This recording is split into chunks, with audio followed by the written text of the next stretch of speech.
Hi friends, ಎಲ್ರಿಗೂ ನಮಸ್ಕಾರ. Welcome back to our channel ನಮ್ಮ ಥಾಟ್. ಸೊ ನೀವು ನಮ್ಮ ವಿಡಿಯೋಸ್ ನೋಡ್ತಾ ಇದ್ರೆ thank you so much. Please subscribe ಮಾಡ್ಕೊಳ್ಳಿ, ವಿಡಿಯೋಸ್ನ ಶೇರ್ ಮಾಡಿ, ಸಪೋರ್ಟ್ ಮಾಡಿ. ಸೊ ಇವತ್ತು ಟಾಪಿಕ್ ಏನು ಅಂದರೆ, ನಾನು ಮತ್ತು ಸ್ವರೂಪ್ ಮಾತಾಡಬೇಕಾಗಿರೋ ಟಾಪಿಕ್ ಸಮಯ ರೈನಾ ಅವರ ಒಂದು ಶೋ ಬಗ್ಗೆ. ಅದು ಇಂಡಿಯಾಸ್ ಗಾಟ್ ಲೇಟೆಂಟ್. ಸೊ ಅದರಲ್ಲಿ ಒಬ್ಬ ಯೂಟ್ಯೂಬರ್ ಯಾವ ಥರ ಕಮೆಂಟ್ ಮಾಡಿದ್ದಾನೆ ಅದು ನಮ್ಮೆಲ್ಲರಿಗೂ ಗೊತ್ತು. ಸೊ ರಣವೀರ್ ಅಲಾಬಾದಿಯಾ ಅವ್ರದ್ದು ಬಿಯರ್ ಬೈಸಿಪ್ಸ್ ಅಂತಲೂ ಕರೀತಾರೆ. ಸೊ ಅವರು ತುಂಬಾ ಫೇಮಸ್ಸು, ಡಿವೋಷನಲ್ ವಿಡಿಯೋಸ್ ಮಾಡೋರು. ಅಂತ ವ್ಯಕ್ತಿ ಆ ಥರ ಸ್ಟೇಟ್ಮೆಂಟ್, ಒಂದು ಪೇರೆಂಟ್ಸ್ ಬಗ್ಗೆ ಆ ಥರ ಸ್ಟೇಟ್ಮೆಂಟ್ ಮಾಡ್ತಾನೆ.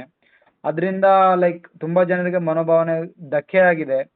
ಲೈಕ್ ಆ ಥರ ಯೂಸ್ ಮಾಡಬಾರ್ದು. ನಮ್ಮ ಕಲ್ಚರೇ ಆ ಥರ ಅಲ್ಲ. ನೀವು ಲೈಕ್ ಒಂದು ಡಾರ್ಕ್ ಹ್ಯೂಮರ್, ಡಾರ್ಕ್ ಕಂಟೆಂಟ್ ಅಂದ ತಕ್ಷಣ ಏನಾದರೂ ಮಾತಾಡ್ಬೋದು ಅಂತ ಅಲ್ಲ. ಸೊ ಆ ಟಾಪಿಕ್ ಬಗ್ಗೆ ಡೀಪಾಗಿ ಡಿಸ್ಕಸ್ ಮಾಡೋಕ್ಕೆ ನಾನು ಆ್ಯಂಡ್ ಸ್ವರೂಪ ಇಲ್ಲಿದ್ದೀವಿ. Swaroop, let's start the video. ಈ ಬಿಯರ್ ಬೈಸೆಪ್ಸ್ ಅನ್ನ ರಣವೀರ್ ಅಲಬದಿ ಅಂತ ನೀನ್ ಏನ್ ಹೇಳ್ದೆ, ಈ ವ್ಯಕ್ತಿ ಪ್ರಧಾನಿ ನರೇಂದ್ರ ಮೋದಿ ಅವರಿಂದ ಒಂದು ಸೋಷಿಯಲ್ ಮೀಡಿಯಾ ಕಂಟೆಂಟ್ ಕ್ರಿಯೇಟರ್ ಅಂತ ಅವಾರ್ಡ್ ತಗೊಂಡಿರೋ ವ್ಯಕ್ತಿ. ಈ ವ್ಯಕ್ತಿಗೆ 1,20,00,000 ಜನ ಫಾಲೋವರ್ಸ್ ಇದ್ದಾರೆ ಯೂಟ್ಯೂಬಲ್ಲಿ. 7 ಯೂಟ್ಯೂಬ್ ಚಾನಲ್ ಇದೆ. ಆಮೇಲೆ ಈ ವ್ಯಕ್ತಿ ಮಾಡಿರ್ತಕ್ಕಂಥ ವಿಡಿಯೋಸ್ ಡಿವೋಷನಲ್ ಅಂದ್ರೆ ಕಾಲಭೈರವನ ಭಕ್ತ, ಸ್ಪಿರಿಚುಯಾಲಿಟಿ, ಆಮೇಲೆ ಜನಪರ ಆರೋಗ್ಯದ ಬಗ್ಗೆ ಕಾಳಜಿ ಇದೆ ಅಂತ ಏನು ಹೇಳ್ತಾ ಇದೆ ಈ ವ್ಯಕ್ತಿ. ಇಂಡಿಯಾ ಗಾಟ್ ಲೇಟೆಂಟ್ ಅಲ್ಲ, ಇಂಡಿಯಾ ಗಾಟ್ ಲೇಟೆಂಟ್ ಅನ್ನೋ ಒಂದು ಪ್ರೋಗ್ರಾಮಲ್ಲಿ ಒಂದು ಸ್ಟೇಟ್ಮೆಂಟ್ ಪಾಸ್ ಮಾಡಿದ್ದಾರೆ. ಆ ಸ್ಟೇಟ್ಮೆಂಟು ನಮ್ಮ ಬಾಯಲ್ಲಿ ಬರ್ತಕ್ಕಂಥ ಪದಗಳಲ್ಲ. ಅದು ತುಂಬ ವಲ್ಗಾರಿಗೆ ಮಾತಾಡಿದ್ದಾರೆ ಆ ಒಂದು ಶೋನಲ್ಲಿ. ಆ ಶೋ ಬಗ್ಗೆ ಒಂದು ಕಾನ್ಸೆಪ್ಟ್ ಹೇಳ್ಬೇಕಂದ್ರೆ, ಆ ಶೋ ಮುಂಬೈ ಒಂದು ಸ್ಟೇಜಲ್ಲಿ ನಡೆಯತಕ್ಕಂಥ ಒಂದು ಶೋ. ಆ ಶೋನಲ್ಲಿ 5 ಜನ ಜಡ್ಜ್ ಇರ್ತಾರೆ. ಮೇನ್ ಜಡ್ಜ್ ಆಗಿ ಸಮಯ ರೈನಾ ಅಂತ ಒಬ್ಬಿರ್ತಾರೆ. ಇನ್ನು 4 ಜನ ಬೇರೆ ಕಡೆಯಿಂದ ಬಂದಿರ್ತಾರೆ. ಅದರಲ್ಲಿ ಪರ್ಫಾರ್ಮ್ ಮಾಡೋಕ್ಕೆ ಏನು ವ್ಯಕ್ತಿಗಳು ಬರ್ತಾರೆ, ಆ ವ್ಯಕ್ತಿಗಳು ನನ್ನ ಪರ್ಫಾರ್ಮೆನ್ಸಿಗೆ ಜಡ್ಜಸ್ ಸ್ಕೋರ್ ಕೊಡ್ತಾರೆ ಅಂತ ಹೇಳ್ಬಿಟ್ಟು ಒಂದು ಚೀಟಿನಲ್ಲಿ ಬರೆದಿಟ್ಕೋತಾರೆ. ಆ ಜಡ್ಜಸ್ಸು ಕೂಡ ಈಗ ಪರ್ಫಾರ್ಮೆನ್ಸ್ ಕಂಪ್ಲೀಟ್ ಆದಮೇಲೆ ಒಂದು ಸ್ಕೋರ್, 3 ಜನನೂ ಒಂದು ಸ್ಕೋರ್ ಕೊಡ್ತಾ ಹೋಗ್ತಾರೆ. ಆ 3 ಜನದ ಸ್ಕೋರ್ ಆವ್ರೇಜ್ ಈ ವ್ಯಕ್ತಿ ಬರೆದಿರ್ತಕ್ಕಂಥ ಚೀಟಿ ನಂಬರು 2 ಮ್ಯಾಚ್ ಆಗಬೇಕು. ಫಾರ್ ಎಕ್ಸಾಂಪಲ್ ಈತ 8 ಬರೆದಿದ್ದ ಅಂದರೆ ಅವ್ರು 3 ಜನದ್ದು ಆವ್ರೇಜ್ ತೊಗೊಂಡ್ರೆ ಅದು 8 ಬರಬೇಕು. ಅದು ಸೇಮ್ ಮ್ಯಾಚ್ ಆದಾಗ ಅದು ಆಡಿಯನ್ಸ್ ಯಾರು ನೋಡೋದಕ್ಕೆ ಹೋಗಿರ್ತಾರಲ್ಲ, ಅವ್ರು ದುಡ್ಡು ಕೊಟ್ಟು ಶೋ ನೋಡೋದಕ್ಕೆ ಹೋಗಿರ್ತಾರೆ. ಅವರು ಅಷ್ಟು ದುಡ್ಡನ್ನು ಕೂಡ ಆ ಪ್ರತಿಭೆಗೆ ಏನು ಪರ್ಫಾರ್ಮ್ ಮಾಡೋಕ್ಕೆ ಬಂದಿರ್ತಾರೆ ಆತನಿಗೆ ಕೊಡ್ತಾರೆ. ಆಮೇಲೆ ವೆಂಕಿ ಇನ್ನೊಂದು ಹೇಳ್ಬೇಕಂದ್ರೆ, ಇದು ಒಂದು ಕೋರ್ ಕಾನ್ಸೆಪ್ಟ್ ಏನಂದರೆ ಈ ಶೋದು ವಲ್ಗಾರಿಟಿ ಅಂದರೆ ಡಾರ್ಕ್ ಹ್ಯೂಮರ್, ಲಿಮಿಟ್ಲೆಸ್ ಆಗಿ ಫಿಲ್ಟರ್ ಇಲ್ಲದೆ ಇರೋ ಥರ ಮಾತಾಡೋದು. ನೀನು ಲಿಮಿಟ್ಲೆಸ್ ಆಗಿ ಡಾರ್ಕ್ ಹ್ಯೂಮರ್ ಯೂಸ್ ಮಾಡ್ಕೊಂಡ್ಬಿಟ್ಟು ವಲ್ಗಾರ್ಗೆಲ್ಲ ಮಾತಾಡೋದು. ಆ ಒಂದು ಕೋರ್ ಕಾನ್ಸೆಪ್ಟ್, ರಾ ಕಾನ್ಸೆಪ್ಟ್ ಮೇಲೆ ಈ ಶೋನ ಮಾಡ್ತಾರೆ.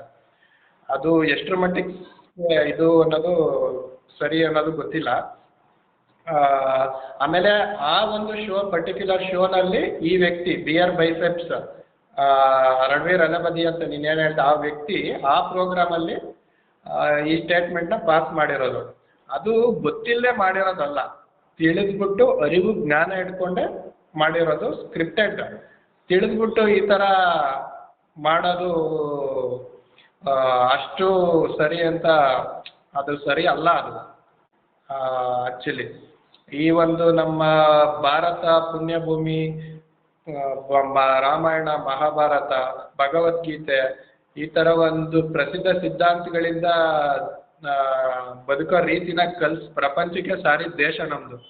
ಇಂಥ ಒಂದು ಇದರಲ್ಲಿ ಈ ಥರ ಮಾತುಗಳೆಲ್ಲ ನಡಿಬಾರ್ದು ಅಂತ ಹೇಳಕ್ಕೆ ಇಷ್ಟಪಡ್ತೀನಿ, ಅಭಿಪ್ರಾಯ ಪಡ್ತೀನಿ. ಖಂಡಿತ. ಲೈಕ್ ಅದು ಆದ್ಮೇಲೆ ಅವ್ರಿಗೆ ತುಂಬಾ ಲೈಕ್ ಕೇಸ್ ಆಗಿದೆ, FIR ಆಗಿದೆ. ಅಸ್ಸಾಮಲ್ಲಿ ಪೊಲೀಸ್ ಅವರು ಕೇಸ್ ಮಾಡಿದ್ದಾರೆ, ಮುಂಬೈಯಲ್ಲಿ ಪೊಲೀಸ್ ಅವರು FIR ಕೇಸ್ ಮಾಡಿದ್ದಾರೆ. ಆ ಶೋ ಇವಾಗ ಸಡನ್ ಲೈಕ್ ಕ್ಲೋಸ್ ಆಗಿದೆ, ಶೋ ನಡೀತಾ ಇಲ್ಲ. ಅವ್ರು ಕೂಡ ನೆಕ್ಸ್ಟ್ ಡೇ, ಆ ಇನ್ಸಿಡೆಂಟ್ ಆದ್ಮೇಲೆ ನೆಕ್ಸ್ಟ್ ಡೇ ಬಂದು ಏನೋ ಹತ್ಕೊಂಡು ವಿಡಿಯೋ ಮಾಡಿದ್ರು. ಇಟ್ಸ್ ನಾಟ್ ಯೂಸ್ ಅಲ್ವಾ? ನೀನು ಮಾತಾಡೋದೆಲ್ಲ ಮಾತಾಡ್ಬಿಟ್ಟು ಆಮೇಲೆ ಬಂದು ಹತ್ಕೊಂಡು comedy is not my forte ಅಂತ ಹೇಳಿದ್ರೆ ಇಟ್ಸ್ ನಾಟ್, ಅದನ್ನ ಅಕ್ಸೆಪ್ಟ್ ಮಾಡೋಕ್ಕಾಗಲ್ಲ. ಯಾಕಂದ್ರೆ you know what you are said, right? ಅವರು ಅದು ಹಾಲಿವುಡಲ್ಲಿ ಅದನ್ನ ಯೂಸ್ ಮಾಡಿರೋ ಸೆಂಟೆನ್ಸ್ನ ಅವ್ರು ನೋಡಿ, ಅದನ್ನ ತಿಳಿದು, ಅದರ ಅರ್ಥನೂ ಗೊತ್ತಿದ್ದು ಅದನ್ನೇ ಅವ್ರು ಮಾಡಿದ್ದಾರೆ. ಸೊ ಅದು ನಿಜವಾಗ್ಲೂ ಒಪ್ಕೊಳ್ಳೋಕೆ ಆಗಲ್ಲ. ಲೈಕ್ ಎಷ್ಟೋ ದಿನದ ಕಷ್ಟ ಅವರು ಪಟ್ಟಿದ್ದು, ಒಂದು ಏನೋ ಎಂಪೈರ್ನ ಬಿಲ್ಡ್ ಮಾಡ್ಕೊಂಡ್ರು ಎಷ್ಟು ಚೆನ್ನಾಗಿ. ಅದನ್ನ ಒಂದೇ ಒಂದು ಸೆಂಟೆನ್ಸ್ ಇಂದಾನೆ ಎಲ್ಲ ಮುರಿದಾಕಿದ್ದು ನಿಜವಾಗ್ಲೂ ಬೇಜಾರು ಅನ್ನೋದಕ್ಕಿಂತ ಆ ಥರ ಮಾತುಗಳೇ ಬರಬಾರ್ದು. ಬೇಜಾರು ಪಡೋಕ್ಕೂ ಒಂದು ಚಾನ್ಸೇ ಇಲ್ಲ ನೋಡಿ ಅವ್ರ ಮೇಲೆ. ಸೊ ಆ ಥರ ಆಗಿದೆ ಅವ್ರ ಮೇಲೆ. ಅವ್ರ ಜೊತೆ ಸಮಯ ರೈನಾ ಮೇಲೇನೂ ಕೇಸ್ ಆಗಿದೆ, ಅಲ್ಲಿದ್ದ ಇನ್ನೊಂದು ಹುಡುಗಿ ಮೇಲೇನೂ ಕೇಸ್ ಆಗಿದೆ. ಅಲ್ಲಿ ಆಶೀಶ್ ಚಂಚಲಾನಿ ಅಂತ ಇನ್ನೊಬ್ರು ಇದ್ರು, ಅವರು ಸೈಲೆಂಟ್ ಆಗೇ ಇದ್ರು ಪಾಪ, ಅವ್ರೇನು ಮಾತೇ ಆಡ್ಲಿಲ್ಲ. ಅವರು ಮಾಡಿರೋ ಕಾಮಿಡಿಗೆ ಅವ್ರಿಗೆ ಗೊತ್ತು ಇದು ಕಾಮಿಡಿ ಅಲ್ಲ, ಡಾರ್ಕ್ ಕಾಮಿಡಿ ಅಂದ ತಕ್ಷಣ ನೀನು ಏನಾದ್ರೂ ಮಾತಾಡ್ಬೋದು ಅಂತಲ್ಲ. ಸೊ ಆ ಕಾಮಿಡಿಗೆ ಅವ್ರೇನು ರಿಯಾಕ್ಟೇ ಮಾಡಿಲ್ಲ, ಸೈಲೆಂಟ್ ಆಗೇ ಇದ್ರು. ಸೊ ಅವ್ರಿಗೆ ಸ್ವಲ್ಪ ಸಪೋರ್ಟ್ ಸಿಗ್ತಾ ಇದೆ ಜನರಿಂದ. ಬಟ್ ಬೇರೆಯವರು ಎಲ್ಲ ತುಂಬಾ ವರ್ಸ್ಟ್ ಆಗೇ ಇದ್ದಾರೆ, ವರ್ಸ್ಟ್ ಆಗಿ ಮಾತಾಡ್ತಿದ್ದಾರೆ. ಡಾರ್ಕ್ ಕಂಟೆಂಟ್ ಅಂದ ತಕ್ಷಣ ನೀನ್ ಏನಾದ್ರೂ ಮಾತಾಡು ಅಮ್ಮ ಅಪ್ಪ ಬಗ್ಗೆ, ಆ ತರ ಎಲ್ಲ ಇವರು ಅನ್ಕೊಂಡ್ಬಿಟ್ಟಿದ್ದಾರೆ. ಈ ತರ ಇನ್ಸಿಡೆಂಟ್ ತೆಲುಗು ಅಲ್ಲಿ ಕೂಡ ಒಂದ್ಸರಿ ನಡೆದಿತ್ತು. ಒಬ್ರು ಹಿಂಗೆ ಲೈಕ್ ಫ್ರೆಂಡ್ಸ್ ಎಲ್ಲ ಮಾತಾಡುವಾಗ ಒಂದು ಚಿಕ್ಕ ಹುಡುಗಿ ಅಪ್ಪನ ಬಗ್ಗೆ ಕೆಟ್ಟದಾಗಿ ಮಾತಾಡಿದ್ರು, ಅವ್ರ ಮೇಲೆ ಕೂಡ ಕೇಸ್ ಆಗಿ ಅವ್ರನ್ನೆಲ್ಲ ಒಳಗಾಕಿದ್ರು. ಸೊ ಅದೇ ಇವಾಗೂ ಮತ್ತೆ ಆಗಿದೆ ಡಾರ್ಕ್ ಕಂಟೆಂಟ್ ವಿಷಯದಲ್ಲಿ. ಸೊ ಅದಕ್ಕೆ ಇದು ಈ ತರ ಮತ್ತೆ ಆಗ್ಬಾರ್ದು ಅಂತಾನೆ ಎಲ್ಲರೂ ಅನ್ಕೊಳ್ಳೋದು. ಕಾಮಿಡಿನ ಕಾಮಿಡಿ ತರನೇ ನೋಡ್ಬೇಕು. ಲೈಕ್ ಡಾರ್ಕ್ ಕಾಮಿಡಿ ಒಂದು ಲಿಮಿಟ್ ಇರುತ್ತೆ. ನೀನ್ ಹಂಗಂತೇಳಿ ಏನ್ ಬೇಕಾದ್ರೂ ಮಾತಾಡೋದು ಎಷ್ಟು ಸರಿ ಅಲ್ವಾ? ತಪ್ಪಿದು. ಹೌದು ವೆಂಕಿ, ಅದೇನಾಗಿದೆ, ಅಸ್ಸಾಂ CM ಕಂಪ್ಲೇಂಟ್ ಲಾಂಚ್ ಮಾಡಿದ್ದಾರೆ ಈ ವ್ಯಕ್ತಿ ಮೇಲೆ. ಆಮೇಲೆ ಮಹಾರಾಷ್ಟ್ರ CMಗೆ ನ್ಯೂಸ್ ರಿಪೋರ್ಟರ್ ಕೇಳಿದ್ರೆ ಅವರು ಫ್ರೀಡಮ್ ಆಫ್ ಸ್ಪೀಚ್ ಎಲ್ಲರಿಗೂ ಇದೆ, ಬಟ್ ಇನ್ನೊಬ್ರು ಫೀಲಿಂಗ್ ಮೇಲೆ ಹರ್ಟ್ ಮಾಡೋ ರೈಟ್ಸ್ ಯಾರಿಗೂ ಇಲ್ಲ ಅಂತ ಹೇಳಿದ್ದಾರೆ. ಆಮೇಲೆ ವಿರಾಟ್ ಕೊಹ್ಲಿ ಅನ್ಫಾಲೋ ಮಾಡಿದ್ದಾರೆ. ವಿರಾಟ್ ಕೊಹ್ಲಿ ಇವ್ರಿಗೆ ಫಾಲೋವರ್ ಇದ್ರು, ಇವರಿಗೆ ಅನ್ಫಾಲೋ ಮಾಡಿದ್ದಾರೆ. ಎಂಥ ಒಂದು ಇಂಥ ವ್ಯಕ್ತಿತ್ವ ಗಳಿಸ್ಬಿಟ್ಟು ಆಮೇಲೆ ಪೊಲೀಸವ್ರು ಅರೆಸ್ಟ್ ಮಾಡಕ್ಕೆ ಹೋಗಿದ್ದಾರೆ ಅಂತ ಸುದ್ದಿ ಇದೆ. ಆಮೇಲೆ ಈಗ ಏನಾಗಿದೆ, ಈ ಥರ ಒಂದು ಗಳಿಸ್ಕೊಂಡ್ಬಿಟ್ಟು ನೋಡು, ಒಂದು ಸ್ಟೇಟ್ಮೆಂಟ್ ಮಾಡಿ ಅದು ಜೀವನ ಮುಗೀತು. ಅದು ಮಾತಾಡಿದ್ರೆ ಹೋಯ್ತು, ಮುತ್ತು ಹೊಡೆದ್ರೆ ಹೋಯ್ತು ಅಂತ ಏನು ಹೇಳ್ತಾರಲ್ಲ. ಆಮೇಲೆ ನಾವು ಇದರಲ್ಲಿ ಏನು ಬಿದ್ದರೆ ಆಳಿಗೊಂದು ಕಲ್ಲು ಅನ್ನೋ ಥರಕ್ಕೆ ಆ ಒಂದು ಇದು ಕೂಡ ಮ್ಯಾಚ್ ಆಗಲ್ಲ. ಬಿದ್ದರೆ ಆಳಿಗೊಂದು ಕಲ್ಲು ಅಂತ ಏನಂತಾರೆ, ಈ ಪರ್ಟಿಕ್ಯುಲರ್ ವಿಚಾರಕ್ಕೆ ಅದು ಕೂಡ ಮ್ಯಾಚ್ ಆಗೋದಿಲ್ಲ. ನಾವು ಜವಾಬ್ದಾರಿ ನಾಗರಿಕರಾಗಿ ನೀವು ಒಳ್ಳೆಯದನ್ನ ಮಾತ್ರ ಮಾಡೋಣ ಅಂತ ಹೇಳಕ್ಕೆ ಇಷ್ಟಪಡ್ತೀನಿ. ಕರೆಕ್ಟು. ವಿರಾಟ್ ಕೊಹ್ಲಿ ಅವ್ರ ಜೊತೆಗೆ ಯುವರಾಜ್ ಸಿಂಗು, ಊರ್ವಶಿ ರೌಟೆಲಾ ಅಂತ ಆಕ್ಟರ್ಸ್ ಕೂಡ ಅವ್ರನ್ನ ಅನ್ಫಾಲೋ ಮಾಡಿದ್ದಾರೆ. ಸೊ ಅವ್ರ ಅಮ್ಮ ಕೂಡ ಎಕ್ಸ್ಪೆಕ್ಟ್ ಮಾಡಿಲ್ಲ ಇವ್ನು ಈ ತರ ಮಾತಾಡ್ತಾನೆ ಅಂತಾನು ಹೇಳಿದ್ದಾರೆ. ಪೊಲೀಸರು ಅರೆಸ್ಟ್ ಮಾಡಕ್ ಹೋಗಿದ್ದಾರೆ, ಎಲ್ಲ ಆಗಿದೆ. ಅವರು ಈವೆಂಟ್ಸ್ ಎಲ್ಲ ಕ್ಯಾನ್ಸಲ್ ಆಗಿದೆ. ಫ್ಯೂಚರ್ ಈವೆಂಟ್ಸ್ ಏನೇನು ಯಾರ್ಯಾರು ಸೆಲೆಬ್ರಿಟಿ ಜೊತೆಗೆ ಕೊಲಾಬ್ರೇಷನ್ ಇತ್ತು ಅದನ್ನೆಲ್ಲ ಕ್ಯಾನ್ಸಲ್ ಮಾಡಿದ್ದಾರೆ. ಸಮಯ ರೈನಾ ಅವರ ಒಂದು ಶೋ ಇತ್ತು ಗುಜರಾತಲ್ಲೆಲ್ಲೋ, ಅದು ಕೂಡ ಕ್ಯಾನ್ಸಲ್ ಆಗಿದೆ.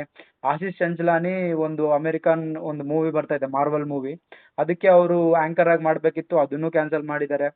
ಸೊ ಈ ತರ ಒಂದು ಸ್ಟೇಟ್ಮೆಂಟ್ ಇಂದ ಇಡೀ ಕೆರಿಯರೇ ಲಾಸ್ ಆಗೋ ರೇಂಜ್ಗೆ ಇವ್ರು ಬಂದಿದ್ದಾರೆ. ಬಟ್ ನೋಡೋಣ ಏನಾಗುತ್ತೆ ಮುಂದೆ. ಬಟ್ ಅವ್ರು ಮಾತಾಡಿದ್ದಕ್ಕೆ ಅದು ಏನು ಶಿಕ್ಷೆ ಇದೆಯೋ ಗೊತ್ತಿಲ್ಲ. But as of now FIR ಅಂತೂ ಆಗಿದೆ. ಸೊ ಅವರಿಗೆ ತಕ್ಕ ಶಿಕ್ಷೆ ಸಿಗುತ್ತೆ ಅಂತಾನೆ ಅನ್ಕೊಂತೀವಿ. ಯಾಕಂದ್ರೆ ಇಷ್ಟು ದಿನ ದೇವ್ರ ಬಗ್ಗೆ, ಮಹಾಭಾರತ ರಾಮಾಯಣ ಬಗ್ಗೆ ಮಾತಾಡಿ, ಫಿಲಾಸಫಿಗಳ ಬಗ್ಗೆ ಮಾತಾಡಿ, ನೀನು ಒಂದೇ ಸರಿ ಬಂದು ತಂದೆ ತಾಯಿಗಳ ಬಗ್ಗೆ ಈ ತರ ಮಾತಾಡೋದು ತುಂಬಾ ಖಂಡನೀಯ. ಇದಕ್ಕೆ ಎಷ್ಟೋ ಜನ ಆಕ್ಟರ್ಸ್ಗಳು ರಿಯಾಕ್ಟ್ ಆಗಿದ್ದಾರೆ. ನಮ್ಮ ರಂಗಣ್ಣ, ಪಬ್ಲಿಕ್ ಟಿವಿ ರಂಗಣ್ಣ ಅವ್ರು ಏನ್ ಹೇಳಿದ್ದಾರೆ ಗೊತ್ತಾ, ಅವನೇನಾದ್ರೂ ಬೆಂಗಳೂರಿಗೆ ಬಂದ್ರೆ ಅವನ ಮುಖ ಜಜ್ಜೆ ಆಗ್ಬಿಡ್ತೀನಿ ಅಂತ ಹೇಳಿದ್ದಾರೆ. ಸೊ ಯಾಕಂದ್ರೆ ಇದನ್ನ ಯಾರು ಒಪ್ಪಕ್ ಆಗಲ್ಲ. ಕೆಲವರು ಇರ್ತಾರೆ, ಕೆಲವ್ರು ಹೆಂಗಂದ್ರೆ ಡಾರ್ಕ್ ಕಾಮಿಡಿ ಅಂತಾನೆ ಕೆಲವ್ರು ಸಪರೇಟ್ ಫ್ಯಾನ್ಸ್ ಇದ್ದಾರೆ, ಅವರು ಕೂಡ ಒಪ್ಪಲ್ಲ ಈ ಕಾಮಿಡಿನ. ಬಟ್ ಕೆಲವ್ರು ಇದ್ದಾರೆ, ಕೆಲವ್ರು ಅದು ಹೆಂಗ್ ಅಕ್ಸೆಪ್ಟ್ ಮಾಡ್ತಾರೋ ನನಗೂ ಅರ್ಥ ಆಗಲ್ಲ. ಕೆಲವರು ಸ್ಟಿಲ್ ಸಪೋರ್ಟಿಂಗ್ ಬಿಯರ್ ಬೈಸಿಸ್ ಆ ಹುಡುಗನ ಸಪೋರ್ಟ್ ಮಾಡ್ತಾ ಇದ್ದಾರೆ. ಯಾಕಂದ್ರೆ ಅಯ್ಯೋ ತುಂಬಾ ಎಂತೆಂತನೋ ವೆಬ್ ಸೀರೀಸ್ಗಳಿದಾವೆ, OTT ಅಲ್ಲಿ ಎಂತೆಂಥವು ಏನೇನೋ ಇದಾವೆ, ಅದನ್ನೆಲ್ಲ ನೀವು ತಗೊಂತೀರಾ, ಬಟ್ ಇವ್ನು ಹೇಳಿದ್ದನ್ನ ತಗೊಳಲ್ಲ ಅಂತ ಕಮೆಂಟ್ ಮಾಡಿ ಟ್ವೀಟ್ ಮಾಡಿದವರು ಇದ್ದಾರೆ, ಅವ್ನ ಸಪೋರ್ಟರ್ಸು ಇದ್ದಾರೆ. ಸೊ ಜಾಸ್ತಿ ಅಂದ್ರೆ ಹೇಟರ್ಸೇ ಇರ್ತಾರೆ.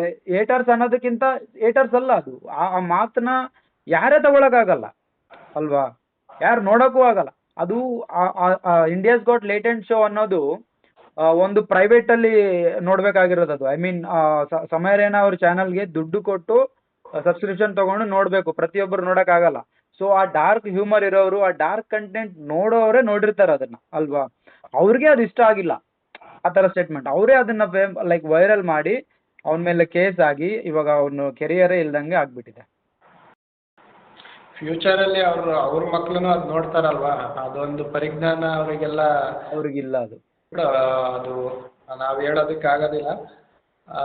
This is all our today video. ಮುಂದಿನ ದಿನಗಳಲ್ಲಿ ಕಾಮಿಡಿನ ಸ್ವಲ್ಪ ಹೆಲ್ತಿಯಾಗಿ, ಡಾರ್ಕ್ ಹ್ಯೂಮರ್, ಡಾರ್ಕ್ ಕಂಟೆಂಟ್ ಅಂದ್ರೆ ಅದಕ್ಕೂ ಒಂದು ಲಿಮಿಟ್ ಇರಲಿ. ಆ ಥರದ್ರಲ್ಲಿ ಮಾಡಿದ್ರೆ ನೋಡೋಕ್ಕೂ ಚೆನ್ನಾಗಿರುತ್ತೆ, ಎಲ್ಲರ ಕೆರಿಯರು ಚೆನ್ನಾಗಿರುತ್ತೆ. ಸೊ ಈ ಇನ್ಸಿಡೆಂಟ್ಸ್ಗಳಿಂದ ಸ್ವಲ್ಪ ರೂಲ್ಸ್ ಚೇಂಜ್ ಆಗುತ್ತಂತೆ. ಸುಪ್ರೀಂ ಕೋರ್ಟ್ ಕೂಡ ಲೈಕ್ ಯೂಟ್ಯೂಬಲ್ಲಿ ಸೆನ್ಸರ್ ತರೋ ಸಾಧ್ಯತೆ ಕೂಡ ಇದೆ. ಮನ್ಸಿಗೆ ನಿಮಗೆ ಫ್ರೀಡಮ್ ಆಫ್ ಸ್ಪೀಚ್ ಇರೋದ್ರಿಂದ ನೀನು ಏನು ಬೇಕಾದರೂ ಮಾತಾಡ್ಬೋದು ಅನ್ನಂಗಿಲ್ಲ. ಸೊ ಅದಕ್ಕೂ ಸ್ವಲ್ಪ ರೂಲ್ಸ್ ಆ್ಯಂಡ್ ರೆಗ್ಯುಲೇಷನ್ ತರೋ ಸಾಧ್ಯತೆಗಳು ಕಾಣ್ತಿದ್ದಾವೆ. ಸೊ ಅಷ್ಟೇ ಇವತ್ತಿನ ವಿಡಿಯೋ ಗೈಸ್. ನಿಮ್ಗೆ ಏನಾದರೂ ಹೇಳೋದು ಇಷ್ಟ ಇದ್ದರೆ ದಯವಿಟ್ಟು ಇದಕ್ಕೆ ಕಮೆಂಟ್ ಮಾಡಿ. ಸೊ ಅಷ್ಟೇ, ಇನ್ನೇನು ಹೇಳೋದಿಲ್ಲ. ದಯವಿಟ್ಟು ವಿಡಿಯೋನ ಶೇರ್ ಮಾಡಿ, ನಮಗೆ ಸಪೋರ್ಟ್ ಮಾಡಿ ಇನ್ನೂ ತುಂಬ ವೀಡಿಯೋಸ್ ಮಾಡೋಕ್ಕೆ. ಸಬ್ಸ್ಕ್ರೈಬ್ ಮಾಡೋ ದಯವಿಟ್ಟು ಮರಿಬೇಡಿ. ನೀವು ಪ್ರತಿಯೊಬ್ಬರು ಯಾರ್ಯಾರು ಇಲ್ಲಿವರೆಗೂ ನೋಡಿದ್ದೀರಾ, thank you so much for watching our video. So keep supporting guys. Thank you. Signing off. Next ಇನ್ನೊಂದು ಒಳ್ಳೆ ಟಾಪಿಕಿಂದ ಬರ್ತೀವಿ. ಬಾಯ್.